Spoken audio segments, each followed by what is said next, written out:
Merhaba arkadaşlar, Ören Hanım YouTube kanalıma hoş geldiniz. Bugün size iki şiş hem kız bebek ve çocuklara hem erkek bebek ve çocuklara uyar çok tatlı, çok şirin bir patik modeli anlatacağım. Farklı bir teknikle örülmüş yabancı sayfadan aldım modelini. Eminim sizler de çok beğeneceksiniz. Benimle birlikte kolaylıkla yapabilirsiniz. Hiç tereddüt etmeyin. İki renk kullanacağız arkadaşlar. Ben kartopu Baby One ip kullanacağım. 100 gram 250 metre. İpiniz kalınsa patik daha büyük olur. İpiniz inceyse daha böyle bir tık küçük olur. Onu söyleyeyim. Elinizin sıkılığı, genişliği de önemli. Ben 1-2 yaş arasındaki bebek ve çocuklarımız için yapacağım. Ben pembe ve beyaz kullandığım için kız çocuklarına baz alıyorum. Siz erkek çocukları için mavi, beyaz ya da sarı da kullanabilirsiniz. Evet, şişte 3 numara şiş kullanacağım. Şöyle işaretleyici kullanacağım. İşaretleyiciniz yoksa ipi daire şeklinde bağlayıp kullanabilirsiniz. Makas, iğne lazım olacak inşallah. Evet, hazırsanız benimle aynı yapıyorsanız 1-2 yaş için örüyorsanız 57 ilmek atın. Eğer ki daha küçük 6 ay 1 yaş için örmek istiyorsanız da 4 ilmek eksik atarak başlayabilirsiniz. Evet, ipimi ikiye katladım. Hadi bakalım başlayalım. Bismillahirrahmanirrahim. Dediğim gibi 57 tane ilmek atacağım. Tabandan başlayacağız. Yukarıya doğru çıkacağız. Evet, 57 ilmek atıp döneceğim. Evet, 57 tane ilmeğimi attım. Şöyle çevirdim. Haroşa yapacağız. Haroşayı ben ön yüzden de düz, arka yüzden de düz olarak örüyorum. Evet.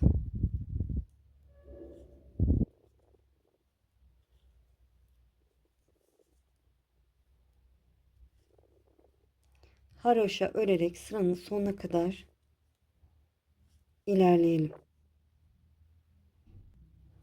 Evet, sıranın sonuna yaklaştım. Son 3 ilmeğim kaldı. Onları da haroşa örerek sırayı tamamladım. Çevirdim. Bakın ön yüzde bir sıra haroşam oluştu bile. İpi kendime doğru aldım. İlk ilmeği örmeden bu şekilde sağ şişimi alıyorum. Üst sıraya geçiş hep bu şekilde olacak. Yine haroşa örgüme devam ediyorum.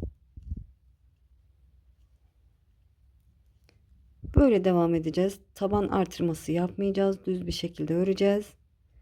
6 sıra haroşa olana kadar bu şekilde devam edelim. Evet, 6 sıra örüp döneceğim. Evet, gördüğünüz gibi tamamladığım 6 sıra haroşa olana kadar ördüm. Beraber sayalım. Bakın 1 2 3 4 5 6. Başlangıç ipim de burada. Ön yüzdeyiz. Burada beyaz ipimi alıyorum. Siz hangi renk katmak istiyorsanız o ipinizi alabilirsiniz. Şöyle ilk ilmeğin yönünü çevirdim. Şöyle ilk ilmeğimi düz olarak ördüm. Sonra ters örerek ilerliyorum. Şöyle bir üst sırada iki ipi birbirine bağlayacağım. Ön yüzdeyiz. Ters örgü yapacağız. Şöyle göstereyim.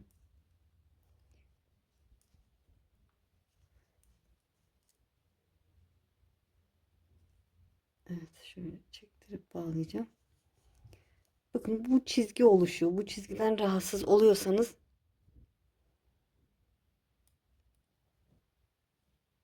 arka yüzden ters örerek başlayabilirsiniz. Evet. Bu tabanla yan kısım ayrım çizgisi olacak. Modelimiz bu şekildeydi. Evet, ters örerek sırayı tamamlayalım. Evet, sıranın sonuna yaklaştım. Son iki ilmeğim kaldı. Onları da ters örüp sıramı tamamlıyorum. Çevirdim. Arka yüzdeyiz. Arka yüzde ilk ilmeğimi örmeden alıyorum ve düz örerek ilerliyorum. Düz örerek sırayı tamamlayalım.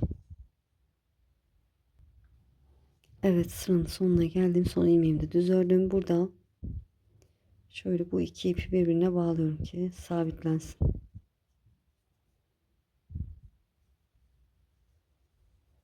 Evet, çevirdim. Bakın bir sıra beyaz ipimle ters görüntüsü oldu. Haroşa değil arkadaşlar. Haroşa örmek için iki taraftan da düz örmem lazım.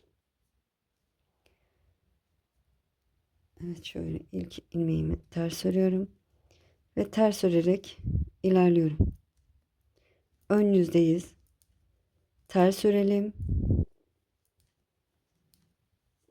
Bu şekilde bakın, ikinci sıra ters sırasına gidiyoruz.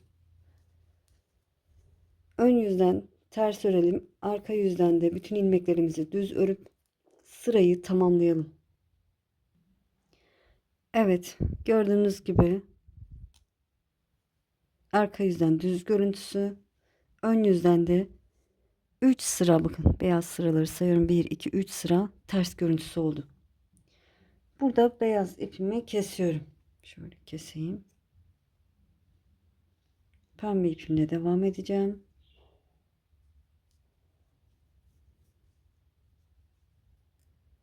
Şöyle ilk ilmeğin yönünü çevireyim. Pembe ipimle devam edeceğim ama şöyle geri geçireyim arkadaşlar. Ne yapacağız? Burun kısmını oluşturacağız. Burun kısmında 11 ilmek olarak ayarlayacağız. Sağ tarafta sayalım. Şöyle. Bakın 22 ilmek sayıyorum. 3, 6, 9, 12, 15, 18, 21, 22. 22 ve 23. ilmek arasına işaretleyici koyuyorum. Siz de ortada 11 ilmek kalacak şekilde ayarlayın. Farklı sayılarda yaptıysanız. Sol taraftan da yine 3, 6, 9, 12, 15, 18, 21, 22. 22 ve 23. ilmek arasına işaretleyici koyuyorum ama ortada 13 ilmek kaldı sanırım. Yanlış yaptım. 3, 6, 9, 12, 13. Evet, çok özür dilerim. 23 ilmekmiş arkadaşlar. Evet, 23 ve 24. ilmek arasına işaretleyici koyuyorum. Buradan da 23 ve 24. ilmek arasına işaretleyici koydum. Evet, yanlış hesap. Şöyle sayalım, bakın ortada 3, 6, 9, 10, 11 ilmeğim var. Siz ipi halka şeklinde bağlayıp düğümleyip geçirebilirsiniz. Şimdi değil de sonra geçirebilirsiniz. Ya da ben şimdi size sayacağım zaten. Şöyle bu bir. Şunu arkaya alayım. Bir sırada bağlayacağım. Sayıyorum. 2, 3, 4. Buralar haroşa olacak. Bu yan kısımlar haroşa olacak. Bu ortadaki ilmek 11 ilmeğim de önden düz, arka yüzden ters olarak örülecek. Evet, 5 olmuş. 6 haroşa örerek ilerliyoruz. 7, 8, 9, 10, 11, 12, 13, 14, 15, 16, 17, 18, 19, 20, 21. Evet, 21 ilmek ördüm. Sıradaki 2 ilmeğin ikisini bir şöyle genişletip sağa doğru ikisini bir kesiyorum. Düz olarak kestim. Buraya işaretleyici takabilirsiniz. Şimdi takabilirsiniz. Böyle benim gibi işaretleyicimi sağ şıma aldım. Düz örerek ilerliyorum. 1, 2, 3, 4, 5, 6, 7, 8, 9, 10, 11 ilmek ördüm. İşaretleyicimi sağ şıma alıyorum. Yeri belli olsun diye bu şekilde yapıyorum.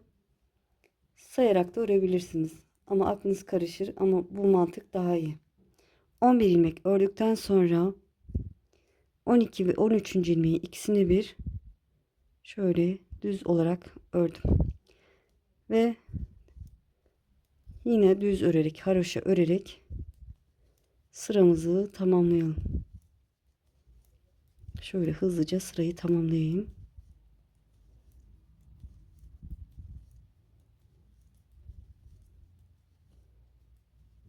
Ortadaki 11 ilmek sabit. Kenardaki 23 ilmeklerim her ön yüzde hem sağda hem solda eksiltme olacak. Birinci eksiltme sıramızı tamamlamış olduk. Çevirdik, arka yüzdeyiz. Haroşa örerek ilerleyelim. İşaretleyicimizin 2 ilmek öncesine kadar gelelim. İşaretleyiciden sonra 2 ilmek kalacak. Şöyle şuraya kadar gelelim.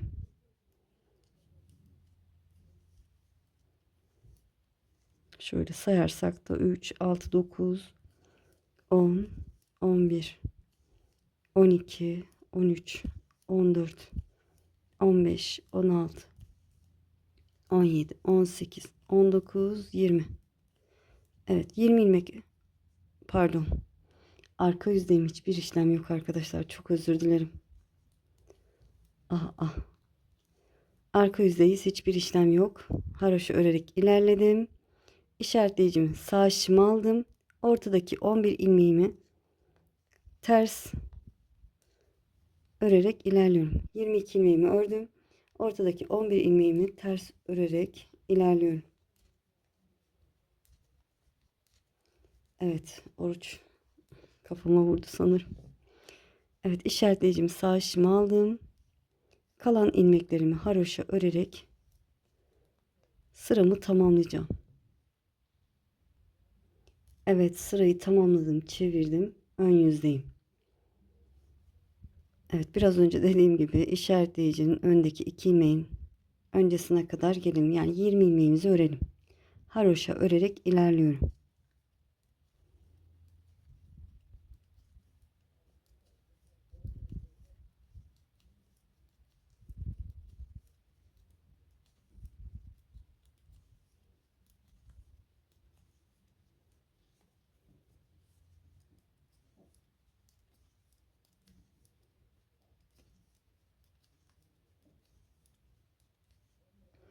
Evet, son 2 ilmeğim kaldı işaretleyicime. Gördüğünüz gibi 20 ilmek örmüş oldum. Bu 2 ilmeğin yönünü sağa doğru çevirip ikisini bir örüyorum. İşaretleyicimi sağ şişime aldım. Ortadaki 11 ilmeğimi örüyorum. Düz olarak örüyorum. 2, 3, 4, 5, 6, 7, 8, 9, 10, 11. İşaretleyicimi sağ şişime aldım. İşaretleyiciden sonraki 2 ilmeği ikisini bir örüyorum. Ve yoluma devam ediyorum. Bütün ilmeklerimizi git gel yapıyoruz. Burun oluştururken diğer patiklerde hatırlarsanız sadece ortadaki ilmeklerimizi örüyorduk.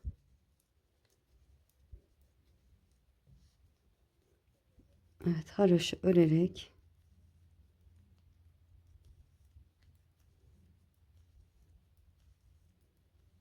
sıramı tamamladım. Çevirdim. Arka yüzdeyim.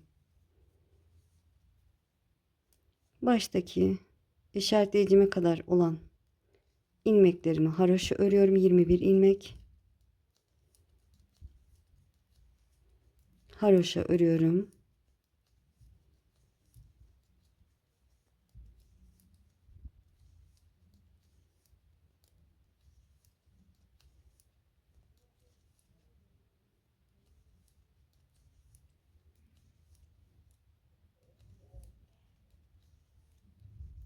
Evet, arka yüzdeyiz. 21 ilmeğin hepsini ördüm. İşaretleyicimizi sağ şişime alıyorum. Arka yüzde eksiltme yok. Ortadaki 11 ilmeğimi de ters örerek ilerliyorum.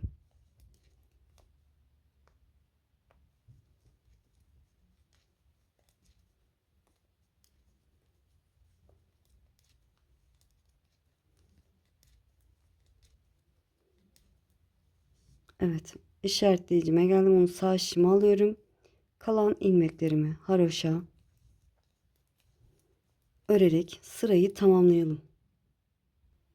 Evet, sırayı tamamladım, çevirdim. Ön yüzdeyim, yine eksiltme sırası.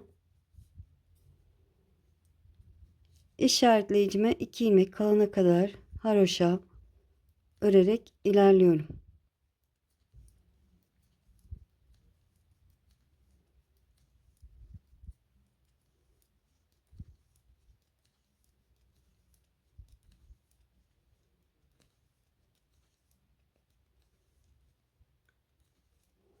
Evet, gördüğünüz gibi işaretleyicime 2 ilmeğim kaldı.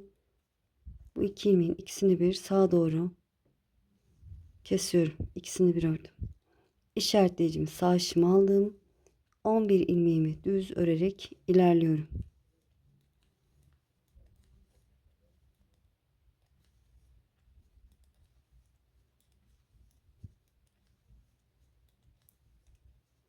İşaretleyicimi sağ işime aldım. Sıradaki işaretleyiciden sonraki 2 ilmeğin ikisini bir örüyorum ve yoluma devam ediyorum. Evet. Her ön yüzde bu şekilde örülecek. Arka yüzde de aynı, hiçbir işlem yok. Haroşaları haroşa, tersler ters örülecek arka yüzde. Ön yüzde eksiltme olacak, bilirsiniz. Aynı teknikle yapacağız. Şöyle sırayı bitireyim.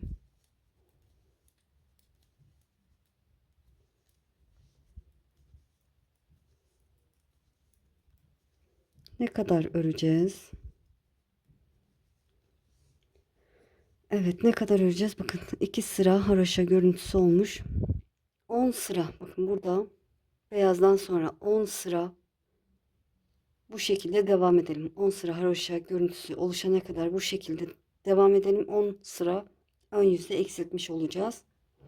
Sonrasını göstereceğim. Evet, gördüğünüz gibi bu aşamayı da tamamladım.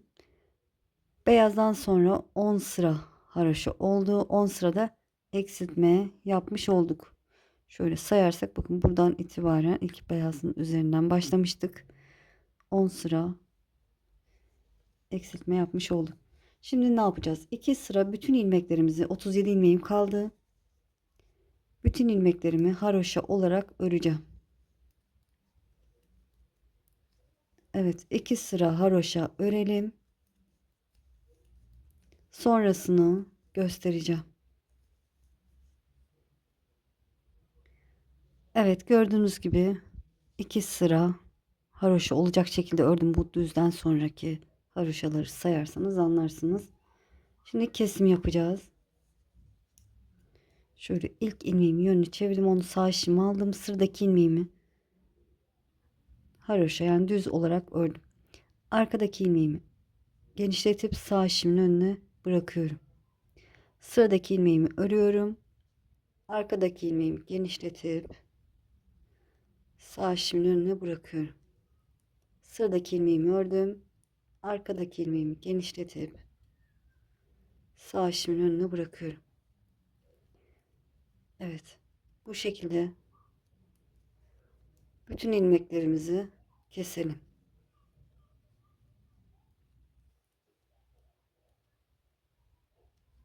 Evet, ip telleniyor arada. Sıradakini örüyorum. Arkadakini genişletip sağ işimin önüne bırakıyorum. Evet, kesimi tamamladım. Son ilmeğim kaldı. Biraz ipimi de uzun bırakıyorum ki şöyle alt kısmını dikeceğiz. O yüzden biraz uzun bıraktım. Kestim. Son ilmeğimin içinden bu ipimi geçiriyorum. Evet, şimdi beyaz ipimi alıyorum. Evet, beyaz ipimi aldım. Bu iç kısımdan tel alacağız. Şöyle bakın, arkasını çevirdim. Yukarıdan sayarsak 1 2 3. sıradan tel alacağız. Ama bu şekilde alacağım ki yönü güzel dursun. Bakın bu şekilde tutuyorum. Önce şöyle elimizi alalım. Sonra kendimize doğru yatırıp bakın 1 2 3. sıra. Şöyle şuradan, hatta şuradan da alabiliriz bakın. Şöyle üst tellerinden, alt tellerinden de alınabilir. Olmazsa buradan alın. Bakın buradan alıyorum. Bir ilmek atlıyorum, ikinciden alıyorum.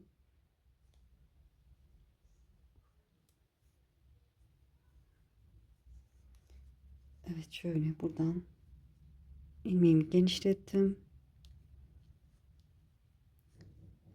ve çektim. Evet, sıradaki tele giriyorum.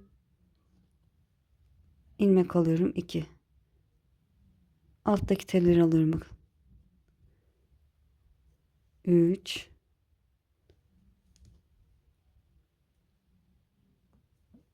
Şöyle şişle alacağım.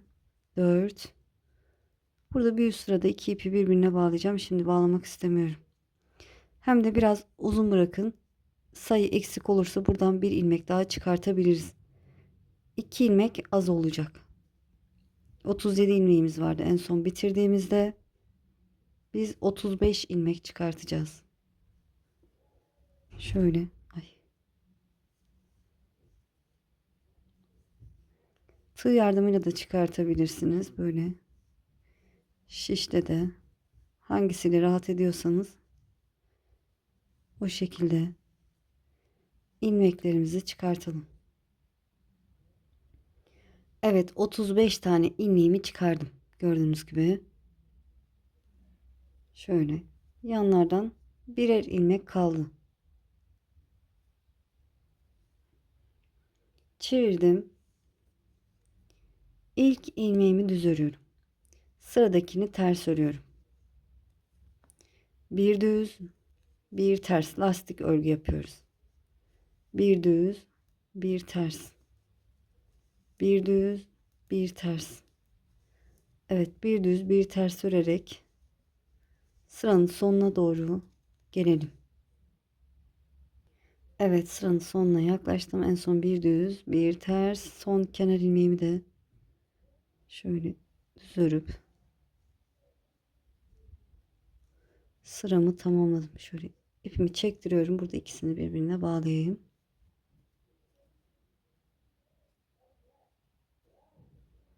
Çevirdim. Yine lastik örgüme devam ediyorum. Ön yüzdeyim. Şöyle. İlk ilmeğimi örmeden alıyorum. Bir düz, bir ters. Tersi ters, düzü düz örüyoruz. Lastik örgü. Bu şekilde devam edeceğiz. Bakın buradaki ters sıraları 9 sıra olana kadar örelim.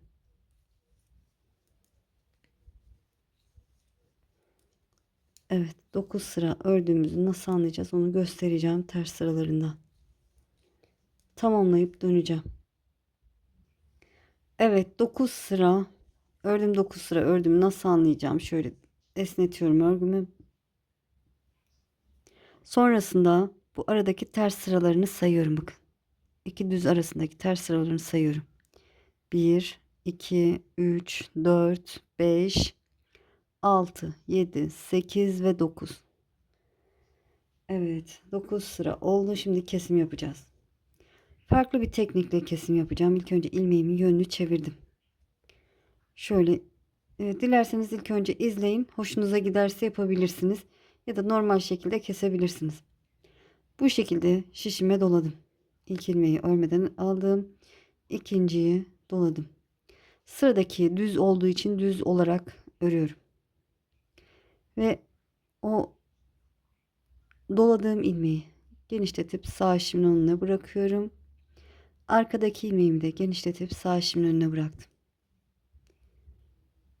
Şu şekilde doladım ve tutuyorum. Sıradaki ilmeğimi ters olduğu için ters örüyorum. Arkadaki doladığım ilmeği genişletip sağ işimin önüne bırakıyorum. Diğer ilmeğimi de genişletip sağ işimin önüne bıraktım. Düz ilmeğim var karşımda. Öncesinde bir doluyorum. Düz ilmeğimi örüyorum. Önce doladığım ilmeği şişimin önüne bırakıyorum. Sonra arkadaki ilmeği sağ şişimin önüne bıraktım. Görüntü bu şekilde olacak bakın. Bir tane daha göstereceğim. İlk önce doluyorum. Şöyle tutup bir tane tersini ters örüyorum. Doladığım ilmeği genişletip sağ şişimin önüne bırakıyorum. Diğer ilmeğimi de genişletip sağ şişimin önüne bıraktım. Böyle doladım. Düz ilmeğimi düz ördüm. Arkadaki ilmeği genişletip sağ şişimin önüne bıraktım. Diğer ilmeğimi de genişletip sağ şişimin önüne bıraktım. Evet, farklı bir kesme tekniği arkadaşlar. Bu şekilde bütün ilmeklerimizi keselim. Ya da normal şekilde de kesebilirsiniz. Evet, sıranın sonuna geldim. Son 2 ilmeğim kaldı. Yine aynı işlemi yapıyorum. Doladığım sıradakini örüyorum. Doladığım ilmeği genişletip sağ şişimin önüne bıraktım. Arkadaki ilmeğimi de genişletip sağ şişimin önüne bıraktım. Evet, görüntüsü böyle oldu. Şimdi ipimi sadece şu beyaz kısmı dikmek için birazcık uzun bırakıyorum. Bakın bu şekilde. Yeterli diye düşünüyorum, inşallah mahcup olmam. Şey yapacağım, benim iğnem biraz ince, o yüzden şöyle iki telini keseceğim arkadaşlar. Şöyle keseceğim ama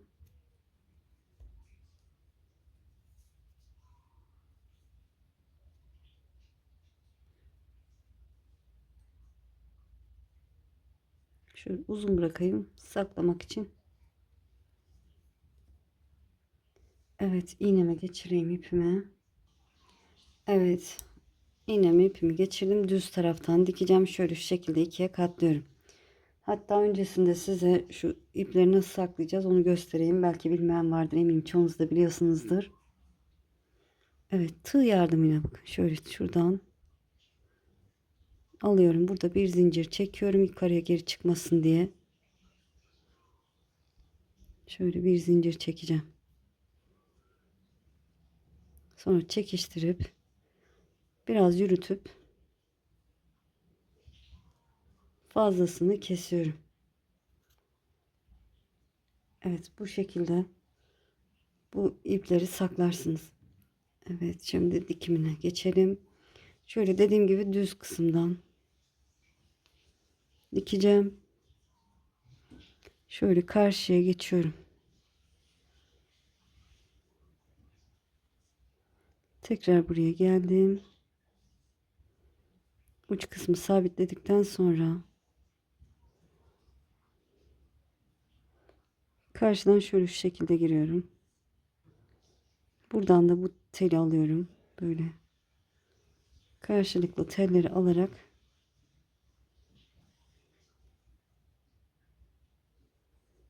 görünüyor mu? Evet, şöyle.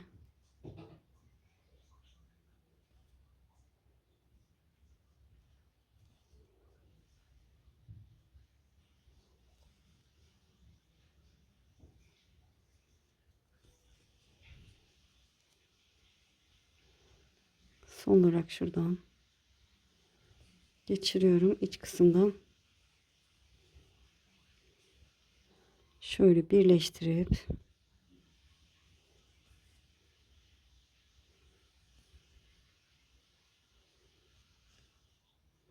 düğüm atalım.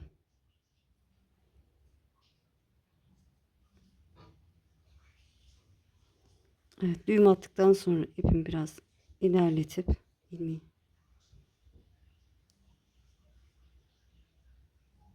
ah, benim bugün kafa gidik. Evet, doğru yapmışım ben de. Allah'ım, düz taraftan diktim sanıyorum. Düz taraftan düğüm attım sandım. Çok özür dilerim. Evet, benim kafa gerçekten gitmiş bugün. Fazlasını kestim. Şimdi yine düz taraftan dikeceğim.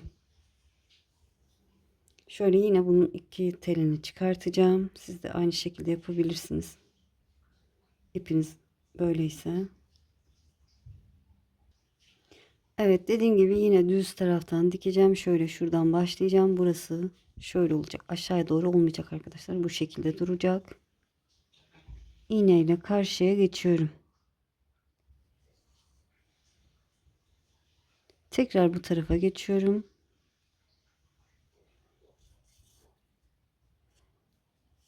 Buradaki ipi aynı teknikle saklayacağım sonra. Şöyle haroşa tellerini alarak dikeceğim, bakın. Haroşa teline bu şekilde giriyorum en uçtaki kısmına. Böyle. Sonra bu taraftaki aynı sıra, bakın birinci sıra haroşa teline bu şekilde giriyorum. Karşılıklı sıradaki haroşa telim burada gördüğünüz gibi bu şekilde giriyorum en uç kısmına. Bu taraftaki haroşa teline bu şekilde giriyorum. Evet, böyle karşılıklı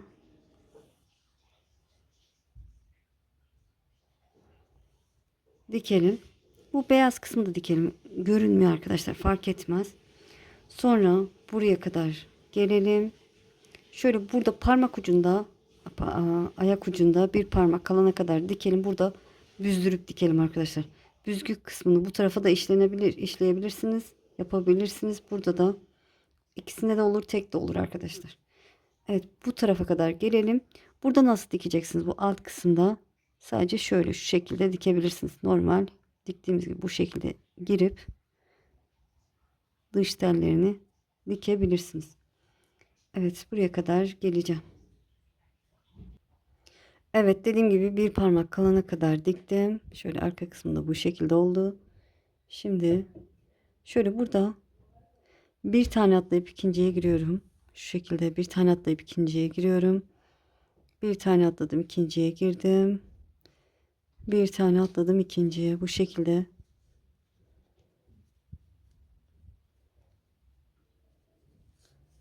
telleri aldıktan sonra şöyle iğnemi çekiyorum. Şöyle tekrar karşıya geçip iyice büzdürdüm, gördüğünüz gibi.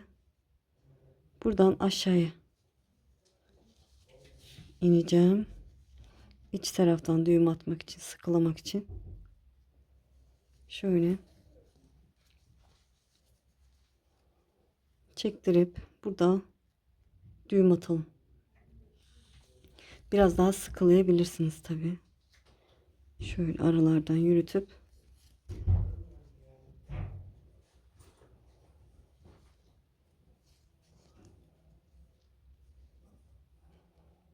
evet, biraz daha ilerleyip iğnemle ipimin fazlasını kesiyorum. Evet, bitti. Böyle manken ayağına geçilmemiş şekli bu şekilde. Mankenin ayağına geçireyim. Evet, bebek manken ayağına geçirdim. Manken ayağım biraz küçük arkadaşlar. O yüzden bakın 1-2 yaş olur. Şöyle geniş durduğuna bakmayın. Mankenimin ayağı küçük. Evet, böyle gördüğünüz gibi çok hoş, çok güzel oldu. Diğeri de aynı şekilde ördüm. Burun kısmı böyle toplayıp diktiğim için daha güzel durdu. Şurası biraz potluk var. Burayı da aynı şekilde dikebilirsiniz. Sorun olmaz. Böyle muhteşem bir patiğimiz oldu. Evet. Böyle alt kısmında bu şekilde dediğim gibi. İnşallah anlatımdan memnun kaldınız. Bu kısımda iyi arkadaşlar. Böyle ayağı rahatsız etmez. Geniş de olmaz. Tam oturur çorap gibi. Beni izleyerek yaptığınız için çok çok teşekkür ederim. Kanalıma abone değilseniz abone olursanız sevinirim. Abonelik ücretsiz. Videolarımı beğenip paylaşırsanız, yorum yaparsanız bana destek olmuş olursunuz. Eğer ki şimdi değil de ileride örmek isterseniz de kaydet butonuna basın. Daha sonra kaydettiğiniz videolar arasında bulabilirsiniz. Böyle. Sizi çok seviyorum. Kendinize iyi bakın. Allah'a emanet olun. Hoşça kalın.